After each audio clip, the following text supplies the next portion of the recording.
estão de pé. Salmo 24, versículo 7.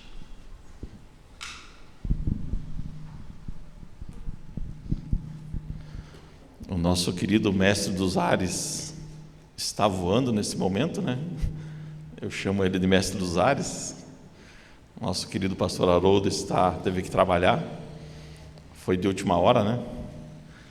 E quem leu o 1 Coríntios que ele pediu? Amém. Então guarda para domingo que vem,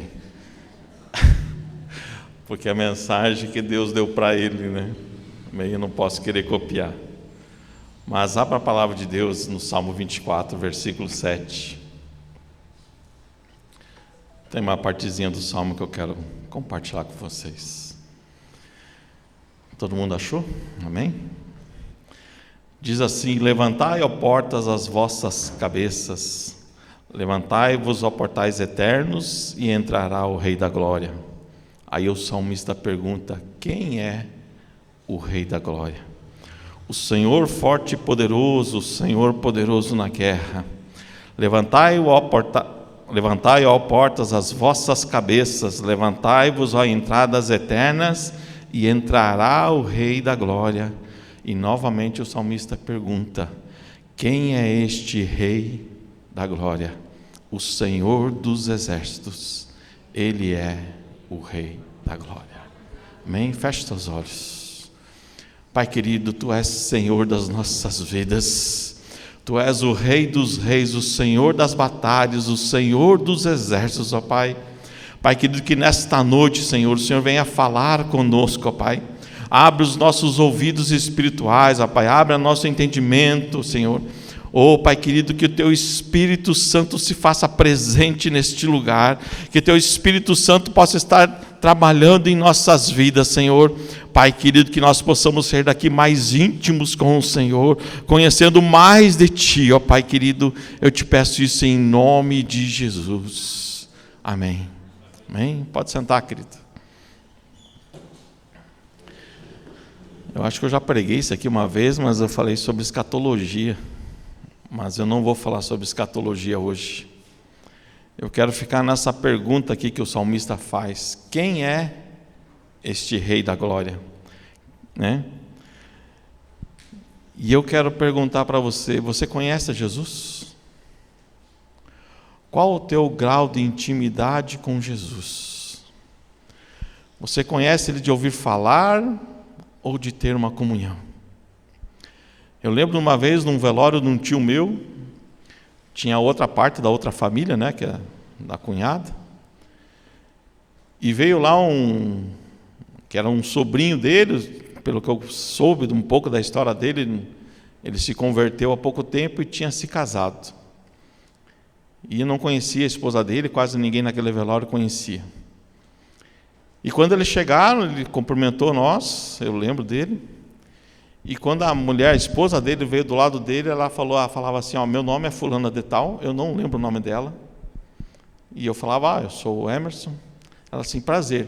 E ela já perguntava: você conhece Jesus? E eu olhei para ela e falei assim: graças a Deus eu já conheço. E ela foi para a pessoa do lado, mesma coisa, se apresentou, falou o nome dela, a pessoa se apresentou e ela falou assim: você conhece Jesus? E ela fez isso do velório todo, até onde eu tinha visto. E aí eu pergunto: qual a nossa intimidade com o Senhor?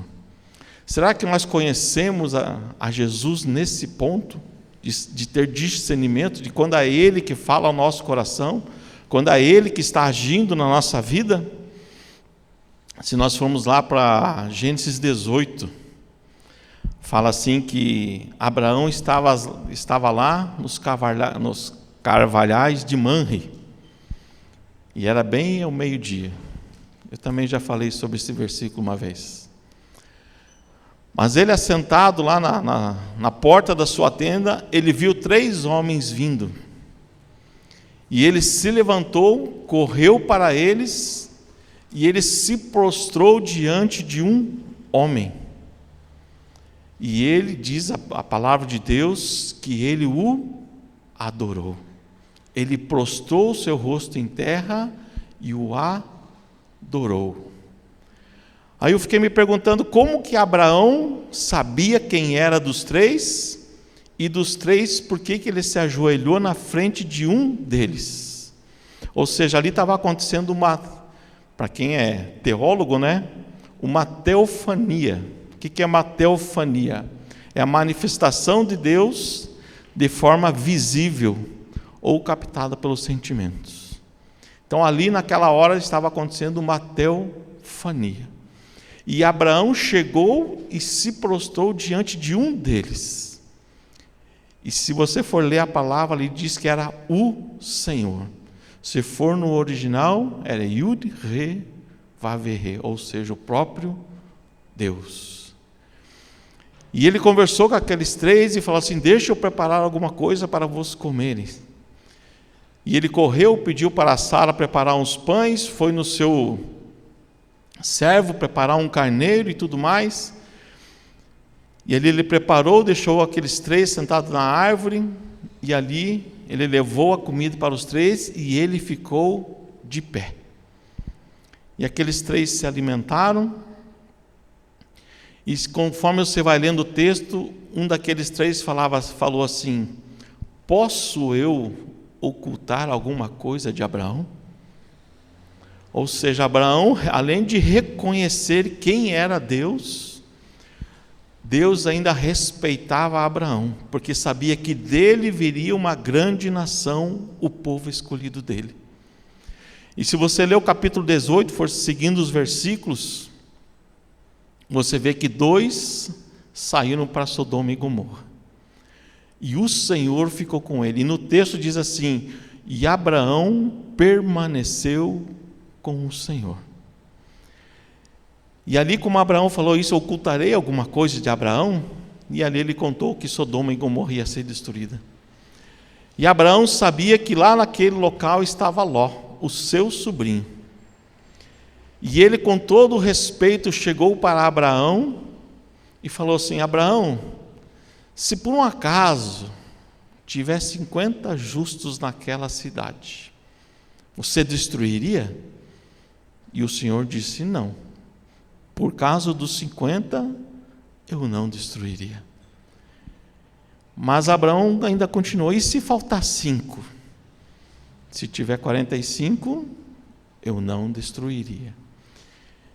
E se por um acaso tiver só 40? E assim vai o diálogo de Abraão com o Senhor. E quando Abraão chega a Senhor pela última vez, com todo respeito, se tiver apenas 10, Deus falou que não destruiria. Eu penso que Abraão achava assim: poxa, Ló me viu fazendo altares ao Senhor.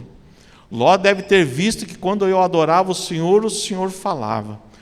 Ló deve ter visto o quanto o Senhor me abençoou. E ele deve ter conseguido algumas almas naquele lugar. Só que Ló não conseguiu ninguém. Mas o que eu quero chamar a atenção é que Abraão sabia quem era aquele homem. Ele teve uma experiência com o Senhor. E o que mais que eu posso falar de Davi, que adorava a Deus de uma maneira tremenda. Davi não ligava para o seu status por ser rei, ele queria saber a do Senhor.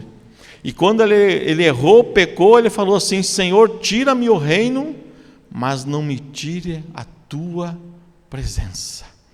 Porque ele sabia quem era Deus. E o que falar de Daniel e tantos outros heróis da fé? E o que falar de João, que ficou junto com Jesus até na hora da cruz? Dos 12 discípulos, João estava ali com Jesus.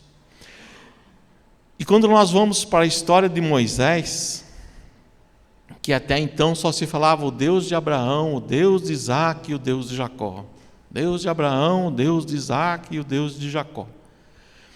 E em Êxodo 6 fala assim: falou mais Deus a Moisés e ele disse: eu sou o Senhor. Apareci a Abraão, a Isaac e a Jacó como Deus Todo-Poderoso. mas pelo meu nome, o Senhor, na sua Bíblia deve estar em letra maiúscula, está Yahvé, não lhes fui conhecido. Então Abraão, Isaque e Jacó, eles só conheceram o Deus Todo-Poderoso. E continuando a história de Moisés, quando Moisés viu aquela sarça ardente que queimava, mas não pegava fogo, mas não se queimava, ele viu que aquilo era diferente, ele chega naquela sarça e Deus começa a conversar com ele, e vem o propósito de Moisés, que era libertar o povo, e no final da discussão de Deus com Moisés, Moisés fala assim: mas quando eu chegar diante do povo, quem eu vou dizer que está me enviando? Qual é o seu nome? E o Senhor fala assim: o eu sou. Se nós formos na tradução ao pé da letra, pode ser também eu serei. O mais correto é eu serei. Aí eu quero perguntar para você que veio aqui hoje: do que você está precisando? Qual é a tua necessidade hoje? Se você precisa de provisão financeira na tua vida, nos teus negócios ou na tua vida pessoal, você vai chamar por Jeová Jiré, porque ele está falando que eu serei a provisão na tua vida. Se você está doente, enfermo, você vai chamar por Jeová Rafá. Muita gente fala que Deus é o médico dos médicos, e eu não concordo com essa frase, porque médico nenhum cura. Médico te dá a receita ou faz uma cirurgia e entrega para Deus. Mas quando a gente fala de Jeová Rafá, é o Deus que sara, ele é a cura. Então, se você está enfermo, você precisa do eu sou Jeová Rafá. Se você quer se santificar, se você está olhando para a tua vida e está falando assim: poxa, como eu sou pecador, não sou merecedor, você precisa de Jeová Makadesh, porque é o Senhor que te santifica.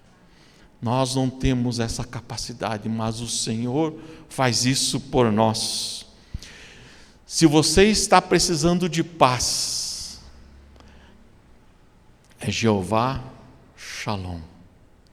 Se você está passando por uma tribulação lá na tua empresa, por perseguição, se a tua casa, o convívio com os seus familiares não tem andado muito bem, você está precisando de Jeová Shalom. E se você está passando por uma batalha, você precisa de Jeová Sabaote, o Deus que batalha por mim e por você. Mas talvez você não esteja precisando de nenhum desses que eu falei. Talvez hoje você esteja se sentindo sozinho e abandonado. Talvez você esteja triste por causa de uma data de aniversário, ou por causa de um evento. Você está sentindo falta de um carinho de uma pessoa. Aí você não vai chamar Jeová, você vai chamar Abba, Pai. O Pai perfeito que nos ama. Muitas vezes nós temos um pai, bêbado, que não tem como me espelhar nele. Um pai talvez brabo, que não tenha como me espelhar nele. Talvez eu tenha até um pai amoroso, mas às vezes ele é falho e pecador. Mas às vezes você só quer um abraço de um pai perfeito que te ama. E esse é Abba, Pai.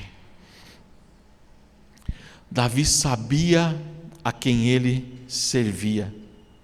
Ele foi desonrado pelo seu irmão, um dos seus irmãos, desacreditado, que quando Samuel vai lá ungir o novo rei de Israel, se você ler, a palavra de Deus diz que todos se prepararam, todos tomaram banho, porque Samuel ia ungir um deles rei, e eles se santificaram. Para você ver como Deus faz as coisas diferente do que nós imaginamos. Foi passando os filhos diante de Samuel, e Deus falando para Samuel: não é esse, não é esse, não é esse. E quando acabou os filhos, por um acaso você tem mais algum filho? E estava lá no meio das ovelhas um rapaz simples, ruivo, que não se preparou para ser consagrado rei. E Samuel manda chamá-lo. E nós não comeremos enquanto ele não vier. E Davi conhecia a Deus. E eu volto a perguntar: você conhece profundamente esse Jesus que você adora? Hoje nós vamos participar da ceia do Senhor, mas você tem ideia do que o Deus Pai fez por nós, mandando o seu Filho unigênito? Você já parou para ler isso na Bíblia? Em Mateus 26 fala assim: enquanto comiam, tomou Jesus um pão e, abençoando, e o partiu e deu aos discípulos, dizendo: tomai, comei, isto é o meu corpo. A seguir tomou um cálice e, tendo graças, o deu aos discípulos, dizendo: bebei dele todos, porque isto é o meu sangue, o sangue da nova aliança, derramado em favor de muitos, para a remissão dos pecados. O próprio Jesus estava anunciando como ele iria morrer. Mas quando nós vamos lá para Isaías, 7 séculos antes, ou seja, 700 anos antes de Jesus vir, ele já sabia o que ia acontecer. Em Isaías 53 fala assim: quem creu em nossa pregação? E a quem foi revelado o braço do Senhor? Porque foi subindo como renovo perante ele, e como raiz de uma terra seca, não tinha aparência nem formosura. Olhamos nós para ele, nenhuma beleza havia que nos agradasse.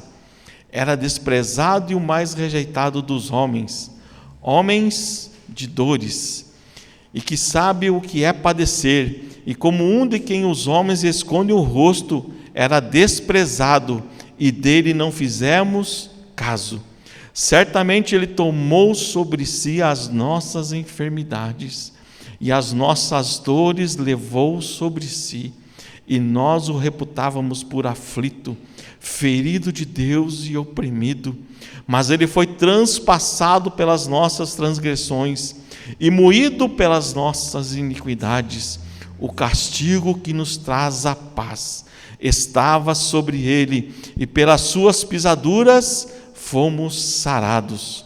Todos nós andávamos desgarrados como ovelhas, cada um se desviava pelo caminho, mas o Senhor fez cair sobre ele a iniquidade de nós todos. Prestou atenção? A iniquidade de nós todos. Ele foi oprimido e humilhado, não abriu a boca. Como um cordeiro foi levado ao matador, e como ovelha muda perante aos seus tosqueadores, ele não abriu a boca. Por juízo opressor foi arrebatado, e da sua linhagem, quem dela cogitou? Porquanto foi cortado da terra dos viventes, por causa da transgressão do meu povo foi ele ferido. Designaram-lhe a sepultura com os perversos, mas com o rico esteve na sua morte, posto que nunca fez injustiça, nem dolo algum se achou em sua boca. Todavia o Senhor agradou moê-lo, fazendo enfermar, quando dera a ele a sua alma como oferta pelo pecado. Não verá sua posteridade e prolongará os seus dias, e a vontade do Senhor prosperará nas suas mãos, e ele verá o fruto do penoso trabalho da sua alma e ficará satisfeito. O meu servo, o justo, com o seu conhecimento justificará muitos, porque as iniquidades deles levará sobre si. Por isso eu lhe dei muitos como a sua parte, e com os poderosos repartirá ele o despojo, porquanto derramou a sua alma na morte. Foi contado com os transgressores, contudo levou sobre si o pecado de muitos, e pelos transgressores intercedeu. Jesus sabia como ele iria morrer. 700 anos antes, o profeta Isaías já recebeu essa revelação do Senhor. E muitos dizem que Jesus queria fugir quando ele orou assim: passa de mim esse cálice. Jesus não queria fugir da cruz. Jesus queria que a ira de Deus fosse diminuída. Mas Deus não ouviu a sua oração. Mas como eu disse, Jesus sabia como ele ia morrer. Em João ele fala assim como Moisés levantou a serpente no deserto, assim importa que o Filho do Homem seja levantado, para que todo que nele crê não pereça, mas tenha a vida eterna. E no próprio livro de João ele fala assim: e quando eu for levantado da terra, todos atrairei a mim. Eu pergunto, você foi atraído por esse Jesus, que deu a sua vida por mim e por você? Ou você só é um mero espectador? Ou você veio aqui pagar votos para o Senhor, porque hoje é dia de ceia? Jesus morreu para que nós tivéssemos uma vida íntima com Ele, para que nós pudéssemos pedir e confiar nele tudo o que nós precisamos e necessitamos, para entregar nas suas mãos tudo aquilo que ansiamos. Jesus fez tudo isso por nós. Você pode dizer: eu fui atraído por Jesus.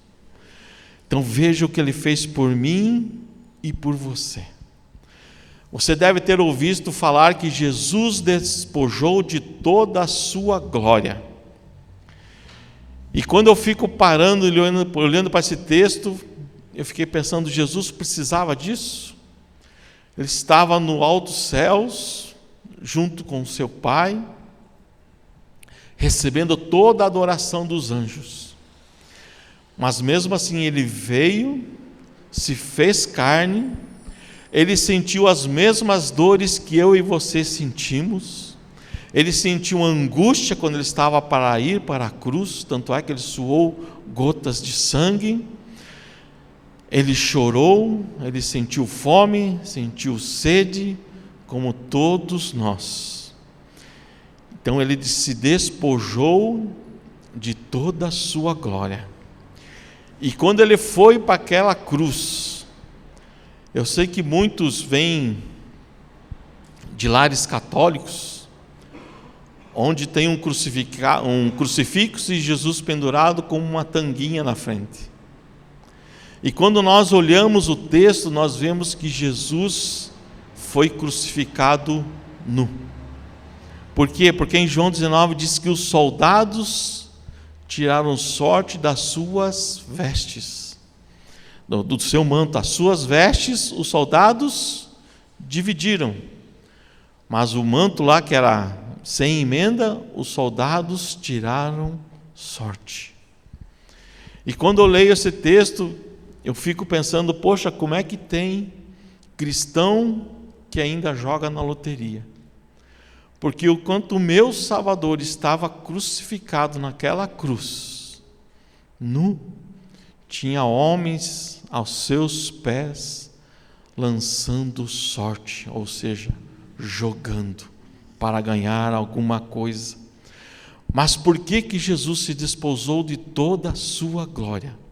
Se você for lá para Levíticos 16, 23 e 24, diz assim, depois Arão virá à tenda da congregação e despirá as vestes de linho que havia vestido quando entrara no santuário, e ali as deixará, e banhará a sua carne em água no lugar santo, Ou seja, como que estava o sumo sacerdote?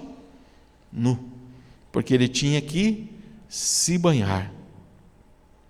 E vestirá as suas vestes, então sairá e preparará o seu holocausto, e o holocausto do povo, e fará expiação por si e pelo povo. Jesus foi o sacrifício vivo naquela cruz do Calvário. Assim como o sacerdote tinha que entrar nu no santuário, Jesus foi pregado nu, para que eu e você pudéssemos ter vida e vida em abundância. Então, quando falamos que Jesus se despojou de toda a sua glória, ele se despojou de toda a sua glória mesmo. Mas quando nós lemos em Isaías, que nós acabamos de ler, 53:10, fala assim: todavia o Senhor agradou moê-lo para fazê-lo enfermar. Qual pai ou mãe que gostaria de sacrificar o seu filho pelos outros? Qual pai que gostaria de moer o seu filho ou de castigar o seu filho de uma maneira tal que ele viesse a morrer? Qual pai que faria isso? E como nós lemos, as nossas iniquidades, os nossos pecados, as nossas falhas, recaiu sobre ele. E quando os pecados recaíram sobre Jesus, o que aconteceu com Jesus naquela cruz? Por isso que ele orou assim: Pai, passa de mim esse cálice. Porque naquela cruz, quando ele se fez imundo, quando ele levou o meu e o seu pecado, o que aconteceu? Houve a separação da comunhão entre ele e Deus, entre Jesus e o Pai dele. E ele clama assim, em Mateus 26:46, fala assim: e perto da hora nona, exclamou Jesus em alta voz: Eli, Eli, lama sabachthani. Isso é: Deus meu, por que me desamparastes? Foi o pior momento da cruz, a separação entre Jesus e Deus, entre o Pai e o Filho. Porque se você for ver nos evangelhos, toda a oração de Jesus, ele tinha intimidade com Deus. Toda a oração ele falava Pai. Ou seja, até mesmo quando ele nos ensinou a orar, ele falou assim: quando vocês orarem, fale assim: Pai nosso. Por que ele está falando Pai? Porque ele tinha intimidade. E naquela hora na cruz, é a única oração que Jesus faz: Deus meu, porque foi naquela hora que houve a separação. E diz a palavra de Deus que houve trevas sobre a terra. Você consegue imaginar aquela hora? E eu quero ler o Salmo 22, para você ter ideia do que Jesus sentiu na cruz. A minha versão está diferente porque essa Bíblia aqui é a Bíblia judaica. É a Bíblia que mais se aproxima com o original. E eu vou ler, com certeza na tua tradução vai estar um pouco diferente, mas fala assim, versículo 1 e versículo 2. Meu Deus, por que me abandonaste? Por que estás tão longe de socorrer-me, tão distante de meus gritos? Meu Deus, durante o dia clamo a ti, mas não respondes. Da mesma forma de noite, mas não consigo alívio. Versículo 7. Mas eu sou verme, não homem, escarnecido por todos, desprezado pelo povo, Todos os que me veem zombam de mim, olham com desdém e balançam a cabeça. Entregou-se a Adonai, então que ele o salve, que Adonai o livre, se lhe quer tão bem. Versículo 12: não te ausentes de mim, pois a tribulação está próxima, e não há ninguém que me socorra. Muitos bois me cercam, bois selvagens de Baxã se aproximam de mim. Abrem a boca contra mim, como devoradores, como leões rosnando. Estou sendo derramado como água. Todos os meus ossos estão desconjurados. Meu coração se tornou como cera, derrete por dentro. Minha boca está seca como um pedaço de telha. Minha língua cola no palato, ou seja, em cima da boca. Tu me deitas no pó dos mortos. Os cachorros estão à minha volta. Um monte de vilões se aproximam como um leão, de minhas mãos e de meus pés. Posso contar todos os meus ossos, enquanto eles me encaram com desprezo. Dividem minhas vestes, por minhas roupas jogam sorte. Salmo 22, o salmo da cruz. Era isso que Jesus estava sentindo naquela hora. E diz a palavra de Deus que o céu se escureceu da hora terceira. E o que o Salmo 18 está falando? Se você for para a alegoria do Salmo 18, diz que o pai não suportou ver o filho naquela cruz. O pai se levantou dos céus, subiu nas asas de um querubim e deu a volta sobre o universo. E quando ele chegou diante do sol, o sol se prostrou diante do Senhor. Foi por isso que fez a escuridão. Quando Jesus estava sendo crucificado. Então, naquela hora, o Senhor não podia olhar para Jesus. E se você não sabe, era a época de Páscoa. E quando era a época de Páscoa, o sumo sacerdote tinha que entrar nos santos dos santos. Então você imagina, fora da cidade, Jesus estava sendo crucificado. Dentro do templo estava entrando o sacerdote para fazer o ritual.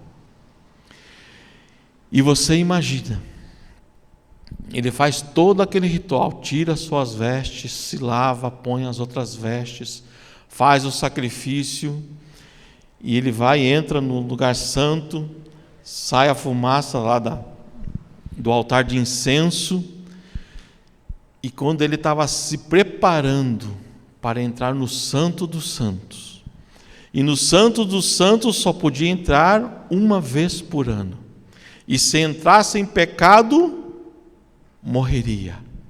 E do outro lado do muro, aquele monte, Jesus sendo crucificado. Depois de passar tudo isso, Jesus clama assim, João 19:30, quando pois Jesus tomou o vinagre e disse, está consumado, e inclinando a cabeça, rendeu o espírito. Está consumado. Todo o plano da salvação foi feito. Quando Jó recebeu a notícia que os seus filhos morreram, os seus 10 filhos, o que Jó fez? Caiu em terra e rasgou as suas vestes. Quando Davi soube que um dos filhos deles morreu, o que ele fez? Ele rasgou as suas vestes. Quando Jesus falou, tetelestai, e entregou o seu espírito, o próprio Deus pegou o véu do templo, de cima a baixo, e rasgou o véu do templo. E agora eu quero que você imagine aquele sacerdote querendo entrar no Santo dos Santos. Ele sabia que se entrasse lá em pecado, morreria. Ele sabia que não era qualquer um que podia entrar lá. Mas quando aquele véu se rasgou, eu e você, nós recebemos acesso a Deus. Eu e você podemos entrar no Santo dos Santos a qualquer dia e a qualquer hora e a qualquer momento. Agora, para adorar o Senhor e sentir a sua presença, não era só para uma pessoa uma vez por ano. Esse sentimento para ouvir Jesus, para ouvir Deus falar, é para mim e para você todos os dias, que quando nós quisermos, quando você quiser entrar no Santos dos Santos, o véu se rasgou. Nós podemos entrar no Santo dos Santos. E eu pergunto, você tem entrado no Santo dos Santos? Você conhece a Jesus de que maneira? Será que você está falando como Jó? Olhe, antes eu te conhecia de ouvir falar, mas agora eu te conheço de sentir. O que você está precisando de Jesus? Agora o sangue de Jesus nos purifica de todo o pecado. Agora eu não preciso mais fazer sacrifício, matar um carneiro. Basta eu dobrar os meus joelhos e pedir perdão. O sangue de Jesus nos purifica. O sangue de Jesus nos purifica de todo o pecado. Em 1 João 1,7 fala assim: mas se andarmos na luz, como Ele na luz está, temos comunhão uns com os outros, e o sangue de Jesus Cristo, seu Filho, nos purifica de todo o pecado. Eu e você somos santos. Nós podemos ser chamados de santos, porque o Senhor nos tem purificado. Além de conhecer Jesus, você está com Jesus? Jesus está com você? Nós somos templo do Espírito Santo. Glória a Deus por isso. E como está a sua vida? Se você pensa que Jesus está morto, Ele não está morto. Ele está mais vivo do que nunca, porque hoje eu falei com Ele. Hoje Ele ouviu o meu clamor, a minha oração. E se você quer saber como Jesus está, Ele já está num corpo glorificado.